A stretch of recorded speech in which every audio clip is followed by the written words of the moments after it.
দিনাজপুরের মাঠে মাঠে শুরু হয়েছে আমন ধান কাটা মাড়াই, তাই চাহিদা বেড়েছে মাড়াই মেশিনের।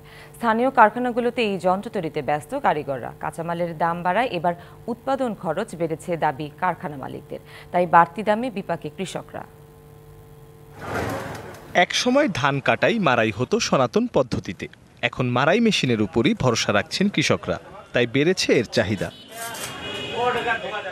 দিনাজপুরের বিভিন্ন উপজেলায় তৈরি হচ্ছে ধান মাড়াই মেশিন। আমন মৌসুমে চাহিদা থাকায় কারখানাগুলোতে বেড়েছে কারিগরদের ব্যস্ততা। এতে কর্মসংস্থান হয়েছে স্থানীয় অনেক যুবকের। আর এখন ডিজিটাল পদ্ধতিতে যে ধান মাড়াইটা করা হয় 15 থেকে 20 মিনিটের মধ্যেই আমাদের ধান মাড়াই করা হয়। এলাকায় যদি আরো 2-4টা এরকম ধান মাড়াই মেশিনের কারখানা হয়, এলাকার উন্নয়ন, বেকারত্ব, ছেলেপেলেদের উন্নয়ন। Double million offer Walton fridge কিনে পেতে পারেন 20 লক্ষ টাকা, রয়েছে কোটি কোটি টাকার নিশ্চিত উপহার। মাড়াই মেশিনের কারণে ভোগান্তি কমেছে কৃষকদের।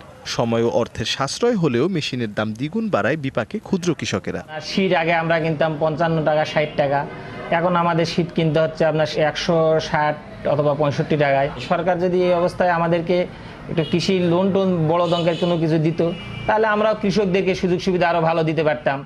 কাঁচামালের চড়া দামে বেড়েছে উৎপাদন খরচ, তাই সরকারি সহায়তা পেলে কম দামে বিক্রি সম্ভব বলছেন কারখানা মালিকরা। আমাদের সিলেট, আপনার ফেনী, আমার রংপুর সব জায়গাতেই যায়। আমরা আসলে সুযোগ সুবিধা কিছুই পাই না।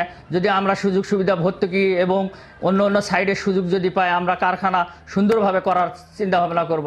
প্রতি বছর জেলার বিরামপুর, নবাবগঞ্জ ও ঘোড়াঘাট উপজেলায় প্রায় 250 থেকে 300 মাড়াই মেশিন বিক্রি হয়, যার বাজার মূল্য প্রায় 10 কোটি টাকা। DBC news desk.